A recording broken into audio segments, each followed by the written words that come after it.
going on? My name's Danny and welcome to my magic channel. On here I'm going to be doing some magic videos, magic tutorials, magic talk, and maybe some magic vlogs. What are magic vlogs? I don't even know yet. I do a lot of magic on the side and I thought, oh, I could branch out, go on YouTube, put some tutorials up. So, yeah. And today I'm going to teach you guys a magic trick, probably one of the first ones I ever learned. It's very easy to learn, not very sleight intensive, but you will be learning something new. It's very fooling. You'd be surprised. Some people can get really fooled by this. So I think that's what makes it a good but easy effect to do. Just stay tuned later in the video and we'll get to that.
I'm going to teach you that trick.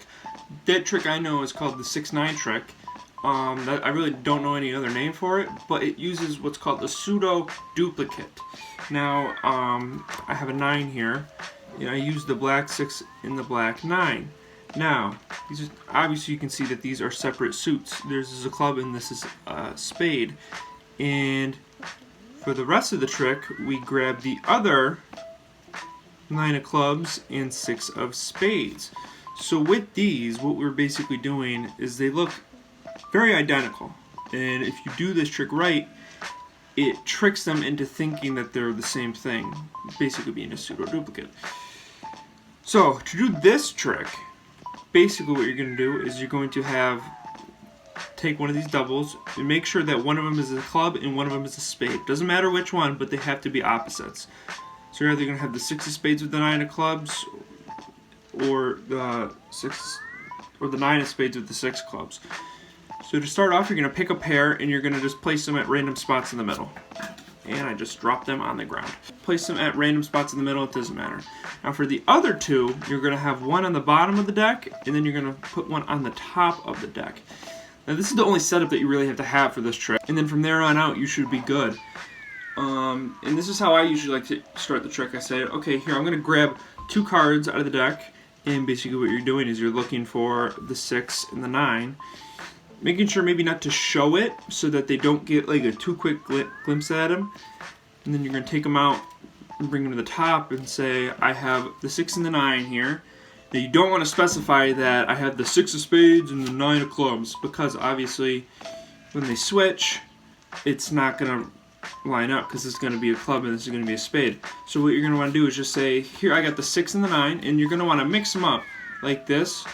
Just try not to like get them to look at it for too long, but don't go like, got the 6 and the 9, the 6 and the 9. Like, don't try to do that, because you're just doing a magic trick. From here, you're going to basically take them and put them in random spots into the middle. It really does not matter. You can do it any way you want. I would not do this because you're going to flash that bottom card, and you don't want to do that because then that's going to blow up the trick. So I would just do this, just kind of spread them out, show that they're at different spots, and then push them in.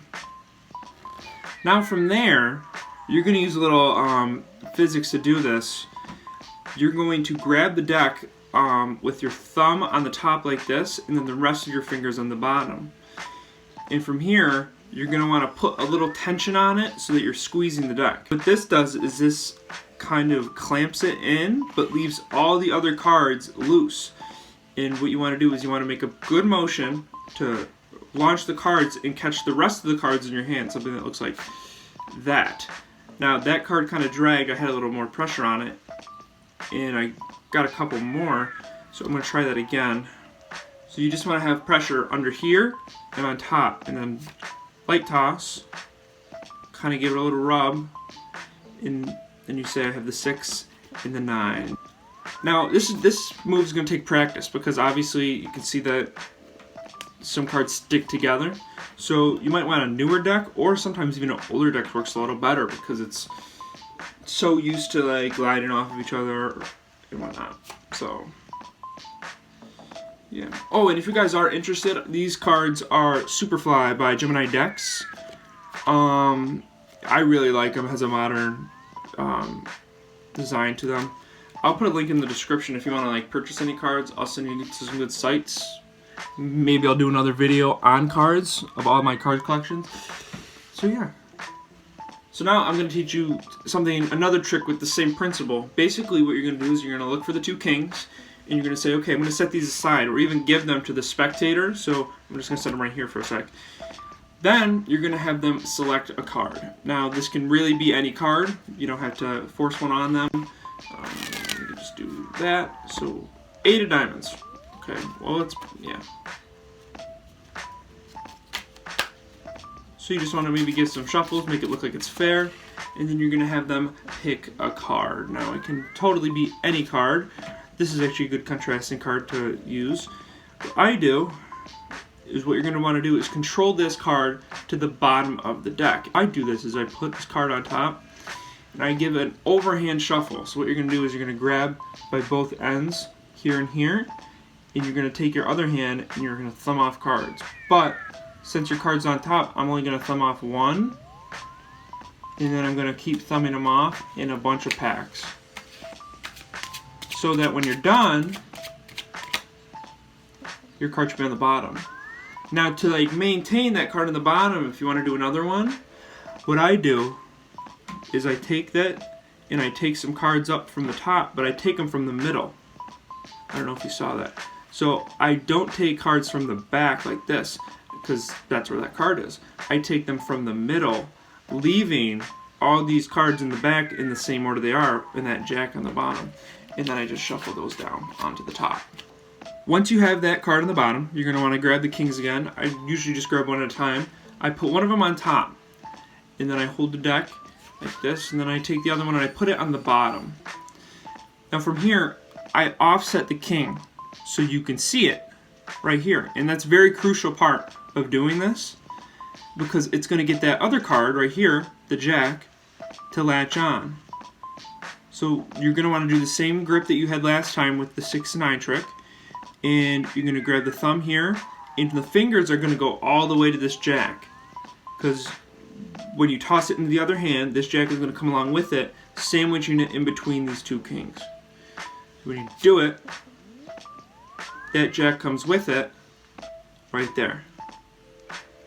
Let's do a little refresher. We got the 2 kings. We're going to set them down right here. You're going to pick a card. It could be any card they like. Let's say Queen of Spades. It's a good one. You put it on top, and you say you're going to shuffle it right into the middle. That card landed perfectly on my arm. And I'm just going to shuffle them a little bit more.